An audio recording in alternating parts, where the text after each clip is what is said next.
সাকিব আল হাসানের ইম্প্যাক্ট আপনারা খেয়াল করছেন? প্রায় 6 মাস পরে তিনি প্রতিযোগিতামূলক ক্রিকেটে আবার ফিরলেন। সাকিবকে নিয়ে দেখলাম যে লাহোর কালান্দার্স তাদের ফেসবুক পেজে মানে তারা তো একাধিক পোস্ট করেছে।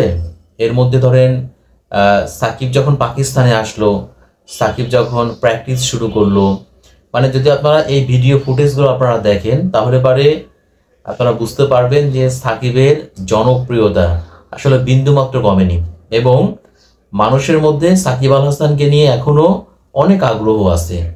আপনি আরো উন্নত অনেক বিদেশি ক্রিকেটার তারা পিএসএল এ খেলেছেন, আপনি দেখেন যে ওই দলগুলোও ওইসব খেলোয়াড়দেরকে নিয়ে কিন্তু পোস্ট করেছে, কিন্তু সাকিব আল হাসানের পোস্টে লাইক, কমেন্ট, শেয়ার এবং তার ভিডিওতে ভিউ, আর অন্য খেলোয়াড় যারা আছেন তাদের পোস্টেও লাইক, কমেন্ট, ভিউ, শেয়ার, এগুলো জাস্ট যদি খালি আপনি একটু তুলনা করে দেখেন তাহলে পরে বুঝতে পারবেন সাকিবের জনপ্রিয়তা কতটা, বা সাকিবকে নিয়ে মানুষের মধ্যে স্টিল নাও কতটা আগ্রহ আছে।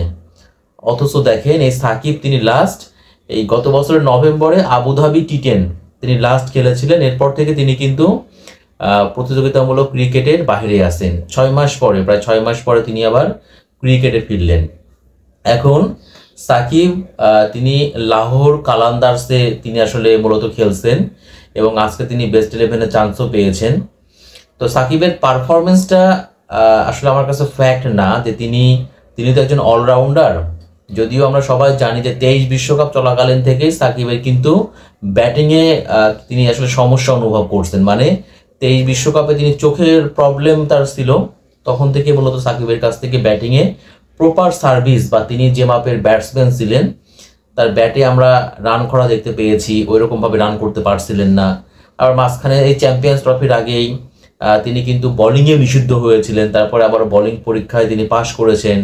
তো যাক, সাকিবের পারফরমেন্সটা আমার কাছে ফ্যাক্ট না, তিনি কেমন পারফরমেন্স করবেন সেটা আমার কাছে বিবেচ্য বিষয় না। আমার কাছে বিবেচ্য যে বিষয়টা, মানে আমি বললাম যে সাকিব তো বাংলাদেশের হয়ে এখনো তিনি খেলতে চান, যদিও তিনি আর কখনো বাংলাদেশের জার্সিতে মাঠে নামতে পারবেন কিনা সেজন্য সেটা সময় বলে দিবে, সেজন্য অপেক্ষা করতে হবে।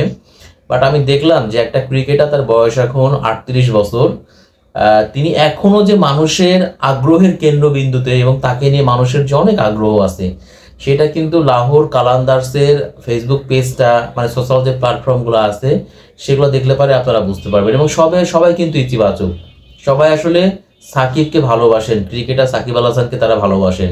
যদি সে ভালোবাসা না থাকতো তাহলে পারে কি যে মিলিয়ন মিলিয়ন ভিউ, এটা কি সম্ভব বলেন? যদি সাকিব যদি ফুরাই যেত, তারা তাকে নিয়ে যদি মানুষের ওই আগ্রহটা নাই থাকতো তাহলে তো নিশ্চয়ই এত মানুষ সাকিবের পোস্টে লাইক দিতেন না, কমেন্ট করতেন না, তার ভিডিওগুলো দেখতেন না, শেয়ার দিতেন না।